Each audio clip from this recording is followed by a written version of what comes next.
A sadhu under the instruction of his guru built for himself a small shed, thatched with leaves at a distance from the haunts of men. He began his devotional exercises in this hut. Now, every morning after ablution he would hang his wet cloth and the kopina, lawn cloth, on a tree close to the hut to dry them. One day on his return from the neighboring village, which he would visit to beg for his daily food, he found that the rats had cut holes in his kopina. So, the next day he was obliged to go to the village for a fresh one.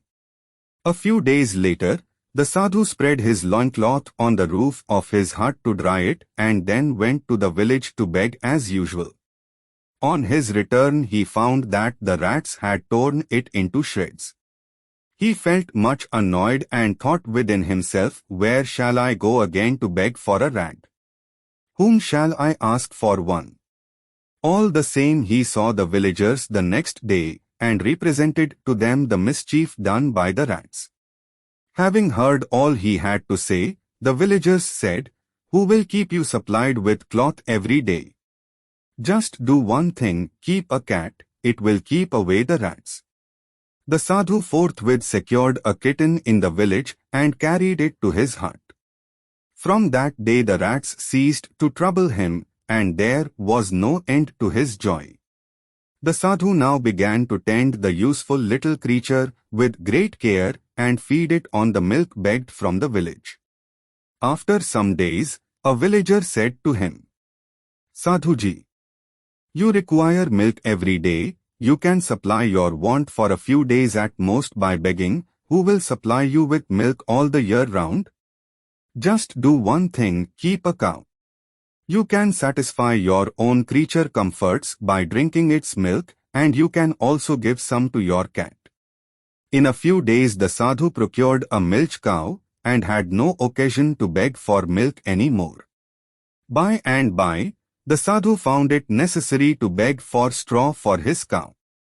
He had to visit the neighboring villages for the purpose, but the villagers said, "There are lots of uncultivated lands close to your hut, just cultivate the land and you shall not have to beg for straw for your cow." Guided by their advice, the sadhu took to tilling the land. Gradually he had to engage some laborers and later on found it necessary to build barns to store the crop in.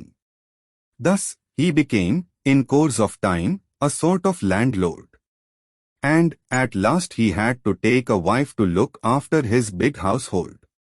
He now passed his days just like a busy householder. After some time, his guru came to see him. Finding himself surrounded by goods and cattle, the guru felt puzzled and inquired of a servant, "An ascetic used to live here in a hut. Can you tell me where he has moved himself?" The servant did not know what to say in reply. So, the guru ventured to enter into the house, where he met his disciple. The guru said to him, "My son, what is all this?" The disciple, in great shame, fell at the feet of his guru and said, "My lord, all for a single piece of loincloth.